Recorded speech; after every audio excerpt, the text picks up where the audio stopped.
سرکار غریب نواز رضی اللہ تعالیٰ عنہ کا آخری وقت تھا، پہلی رجب سے آپ اپنے اس حجرے میں بند ہو گئے جس میں آج آپ آرام فرمائیں، جہاں پر آپ کی قبر ہے، یہی آپ کا گھر تھا، یہی آپ کی جھونپڑی تھی جس پر گنبد بنا ہے۔ یہ حجرے کے دروازے آپ نے بند کر لیے، پہلی رجب کو جو گئے، دوسری میں باہر نہیں، تیسری میں باہر نہیں، چوتھی میں نہیں، پانچویں میں نہیں، 6 رجب تک دروازہ نہیں کھلا، نہ کوئی پانی باہر سے گیا ہے، نہ کوئی کھانا باہر سے گیا ہے۔ مریدین انتظار میں تھے کہ شیخ اب نکلیں گے کہ اب تب نکلیں گے۔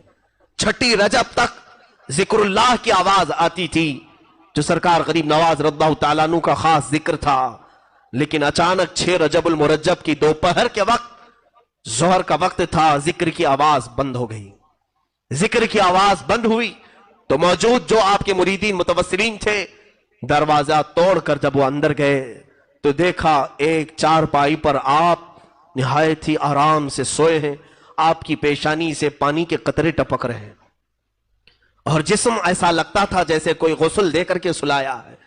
بہت ہی نفیس اور عمدہ خوشبو اس چارپائی سے آ رہی ہے، اور جو موجود بزرگ ہیں وہ فرماتے ہیں جیسے ہی ہم نے غریب نواز کو پیشانی پر بوسہ دینے کا ارادہ کیا، آپ کی پیشانی پر واضح طریقے سے یہ لکھا ہوا دیکھا، ھذا حبیب اللہ مات فی حب اللہ، یہ اللہ کا حبیب ہے، اللہ کی محبت میں چلا گیا۔ یہ جملہ آج بھی دربار غریب نواز کی چوکھٹ پہ لکھا ہوا ہے۔ آج جانا تو اس جملے کو دیکھنا کہ غریب نواز کی وفات کے وقت آپ کی پیشانی پر یہ جملہ لکھا ہوا تھا، وہ اللہ والا اللہ کی محبت میں دنیا سے گیا ہے، اور ہزاروں کو نواز کر کے گیا، اب بھی نواز رہا ہے۔ دربار غریب نواز میں ہماری یہ عقیدت قبول ہو جائے، مولا ہم اجمیر پہنچ نہ سکے، اس غریب نواز کے دربار تک ہم غریبوں کی آہیں پہنچا دے، ہمارے سوالات وہاں تک پہنچا دے۔ اے رب ذوالجلال، عطا تو ہی کرتا ہے، دروازہ غریب نواز سے ہم تیری بارگاہ میں سوال کرتے ہیں۔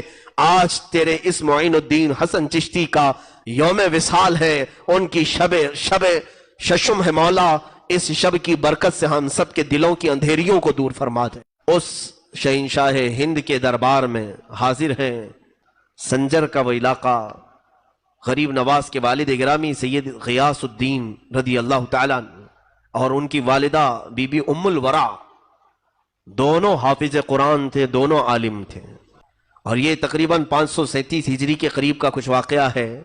سنجر کا علاقہ مشہور تھا، پورے کے پورے علاقے میں جو لوگ رہتے تھے وہ کوئی ایسا نہیں تھا جو تہجد نہ پڑھتا ہو۔ ایک رات ایسی آئی، 13 رجب المرجب تاریخ یہ بتائی گئی ہے، 13 رجب کی تاریخ تھی، اور آسمان پر آدھی رات میں ہی سفیدی ظاہر ہو گئی، اور اتنی سفیدی سی آئی کہ لوگوں کو گمان ہونے لگا کہ صبح صادق ہو چکی۔ صبح کی سفیدی جیسے نمودار ہوتی ہے، آدھی رات میں ہی سفیدی ظاہر ہوئی، تو جس کی آنکھ کھلی وہ بے ساختہ دوڑتا ہوا باہر آیا کہ ہائے میری تہجد قضا ہو گئی۔ ایک گھر پر آسمان سے جھما جھم نور کی روشنی برس رہی ہے، نورانی قندیل لٹکی ہوئی ہے، اور وہ گھر پتہ کرنے پر معلوم ہوا کہ حضرت غیاث الدین رضی اللہ تعالیٰ عنہ کا گھر ہے، بی بی ام الورا کا گھر ہے۔ تو کئی تہجد گزار بزرگ وہاں پر جمع ہوئے کہ آدھی رات میں اجالا، اور ان کے گھر سے اجالا۔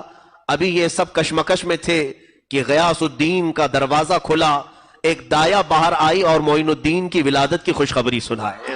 حسن چشتی رضی اللہ تعالیٰ عنہ غریب نواز کی ولادت کی تاریخ میں لکھا گیا ہے آدھی رات میں پورا سنجر روشن تھا، لیکن پتہ کرنے پر، جانکاری حاصل کرنے پر یہ معلوم ہوا کہ یہ نہ صبح ہوئی ہے نہ سفیدی ہوئی ہے، بلکہ یہ کوئی اور صبح معین الدین لے کر کے آیا ہے۔ کفر کے ظلمات میں، شرک کے اندھیریوں میں معین الدین نام کا ایک چہرہ ایسی سفیدی لایا ہے کہ یہ سفیدی اب وہاں سے نکلی تو ہندوستان میں آئی، اور ہندوستان میں بھی جب وہ آئے تھے یقیناً یہاں بھی بہت اندھیرا چھایا ہوا تھا، کفر کا اندھیرا، شرک کا اندھیرا، جادو کا اندھیرا، بدعات کا اندھیرا، خرافات کا اندھیرا، لیکن جیسے ہی یہ چاند طلوع ہوا انہی اندھیریوں میں خوب 90 لاکھ کو روشن بھی کر۔ میں صرف 3 باتیں عرض کروں گا، اگر یہ 3 باتیں آپ زندگی میں شامل کر لیں گے تو آپ کے بہت سارے مسائل سیدھے ہو جائیں گے۔ ایک یہ کہ آج سے شکوہ و شکایت چھوڑ دیں، جو کوئی پوچھے کیا حال ہے تو کیا کہیں گے؟ الحمدللہ، اللہ کا شکر ہے، زبان پر بس شکر لے کر آ جائیں۔ مایوسی کی بات ختم کر دیں, نا امیدی کی بات ختم کر دیں, ٹھیک ہے, گلا شکوہ آج سے ختم, سب کو معاف کر دیں, دل کو صاف کر دیں, اللہ سے راضی ہو جائیں, پہلی بات. دوسری بات یہ کہ ضرورت سے سوا جو بوجھ ہے وہ اتار دیں. آپ کے دماغ میں جو ضرورت سے زیادہ بوجھ ہے اس کو اتار کے ایک طرف رکھ دیں, اللہ کے حوالے کریں کہ یہ سارے مسئلے وہ اسی دیکھ لیں. ایک طرف بوجھ, دماغ کو بھی خالی کریں, جیب کو بھی خالی کریں, جو فالتو چیزیں پڑی ہوئی ہیں اس کو نکال دیں, جس کا دینا لینے کے معاملات ہیں نمٹائیں. کوئی چیز کھلی کر سکتے ہیں, بیچ سکتے ہیں, اس کو بیچ کے کسی کا اتارنا ہے قرضہ اتار دیں. زندگی کو سیدھا کریں, الماریاں صاف کریں, فالتو کپڑے ہیں, فالتو جوتے ہیں, فالتو چیزیں بس دینا شروع کر دیں, صفائی کرنا شروع کر دیں. ضرورت سے سوا جو چیز پڑی ہوئی ہے جو آپ کے استعمال میں نہیں آتی, آپ کے کام کی نہیں ہے, بس ایسے ہی پڑی ہوئی ہے, وہ چاہے دماغ میں ہے, موبائل میں ہے, کسی کا نمبر جو استعمال میں نہیں آتا, ڈیلیٹ کر دیں. سمپل کریں اپنی لائف کو. اگر چاہتے ہیں پرسکون زندگی ہو, نہ کسی کا گلہ کریں, نہ شکوہ کریں, ہٹائیں ان ساری چیزوں سے, اپنی لائف کو سیدھا کریں. پتہ نہیں آگے کتنی بچی ہوئی ہے. پہلی چیز کیا ہے, راضی ہو جائیں. دوسری چیز کیا ہے, ضرورت سے سوا جو بوجھ ہے وہ اتار دیں. اور تیسری بات, صبح اٹھتے وقت اور رات کو سوتے وقت کے جو معاملات ہیں ان کو بہتر کریں. یعنی صبح اٹھتے ہی ساتھ جو ہے نا, سب سے پہلے آپ نے شکر والے الفاظ کہنے. بستر پہ تھوڑی دیر بیٹھ جائیں, 2 منٹ, اور شکر ادا کریں اللہ کا. شکر کرنے کے بعد اٹھیں, اچھی نیتیں کرنے کے بعد اٹھیں, اور دعا کر کے اٹھیں, میرے مالک آج کا دن بہت خوبصورت ہو, بہت شاندار ہو. جب یہ دعا کر کے آپ اتریں گے نا بستر سے, تو آپ دیکھیے گا دن واقعی شاندار ہوگا آپ کا. ٹھیک ہے, یہ یقین کی بات ہے. جب آپ اللہ پر بھروسہ کرتے ہیں, یقین کرتے ہیں, تو قدرت پھر آپ کو وہ تمام مناظر دکھانا شروع کر دیتی ہے. ایک صاحب آئے, کہنے لگے بتائیں تسلیم بھائی, یہ ستاروں سے آگے جہاں جو ہیں وہ کیا ہے, یہ کیا چیز ہے, روحانیت کیا ہے؟ میں نے کہا روحانیت سیکھنی ہے تو یہاں سے شروع ہوتی ہے. صرف ڈاٹ جوڑنا شروع کر دیں لائف میں, آپ کو ساری روحانیت سمجھ میں آ جائے گی. کیا کہ یہ میری زندگی میں آیا کیوں, وہ میری زندگی سے گیا کیوں, میری زندگی میں یہ تکلیف کیوں آئی تھی. جب اس پہ غور کریں گے تو آپ کو سمجھ آ جائے گا کہ اس میں آپ کے لیے کتنا فائدہ تھا. کوئی آپ کی زندگی سے نکل گیا, اللہ کا شکر ادا کریں, چلائیے, جان چھوٹی, چیزوں کو سیدھا کریں. جب غور کریں گے تو آپ کو سمجھ میں آئے گا کہ وہ تکلیف آئی تھی, اس کے بدلے میں اللہ نے مجھے انعام کیا دیا, نعم البدل کیسا ملا. استاد فرماتے ہیں کہ سراغ زندگی بخشا ہے جس نے, سراغ زندگی بخشا ہے جس نے, اسی غم سے محبت ہو گئی ہے. جب زندگی کا راز سمجھ میں آتا ہے نا کہ یہ تکلیف کیوں آئی تھی, یہ واقعی جب وہ بات سمجھ میں آتی ہے, پھر اسی غم سے ہی محبت ہو جاتی ہے بندے کو. یہ زخم ہے طیبہ کا, یہ سب کو نہیں ملتا, کوشش نہ کرے کوئی اس زخم کو سینے کی. پھر تو وہ درد بھی مزہ دیتا ہے, پھر وہ ستم بھی کرم لگتا ہے آپ. اور جب روز رات کو سونے لگیں سارے کاموں سے فارغ ہو کے, تو اس وقت اپنے رب سے اپنے دل کی بات کیا کریں, بتایا کریں کہ میرے مالک آج کا دن میرا کیسا گزرا, آج میں نے نمازیں پڑھی, ایک رہ گئی, میرے مالک معاف کر دینا, اس میں تاخیر ہو گئی, اس وجہ سے مجھ تاخیر ہو گئی تھی. میرے مالک آج ایک بندے سے تھوڑا سا ناراضگی ہو گئی, میں تیری رضا کی خاطر معاف کرتا ہوں, تو بھی مجھے معاف کر دے.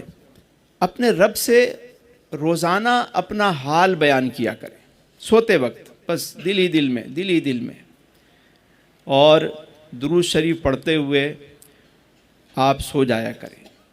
سوتے وقت اگر اچھی نیتیں اچھے انداز سے سوتے ہیں اور صبح اٹھتے اچھے انداز سے ہیں, تو آپ سمجھیں کہ آپ کی زندگی میں مثبت تبدیلی آنا شروع ہو جائے گی. ہم صبح اٹھ کے سب سے پہلے موبائل دیکھتے ہیں, اور اس کے بعد سوتے وقت بھی اسی کے پیچھے لگے ہوئے ہوتے ہیں. نہ صبح اچھی نہ شام اچھی. ہونا تو یہ چاہیے کہ میں سو جاؤں یا مصطفیٰ کہتے کہتے, اور کھلے آنکھ صلی اللہ کہتے کہتے. جو آج مومن ہے اس کا ماضی بھی مومن ہے, یعنی جس نے آج کلمہ پڑھ لیا اس کا پچھلے بھی معاف ہو جاتے ہیں, اس کا پچھلا بھی حسین ہو گیا.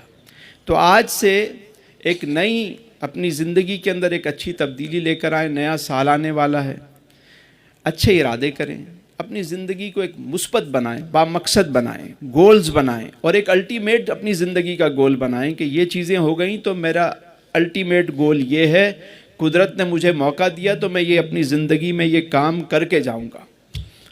تو کچھ اس طرح کے مقاصد, جتنا بڑا مقصد ہوتا ہے قدرت اتنا اس بندے کی سپورٹ کرتی ہے اور اس کی مدد کرتی ہے.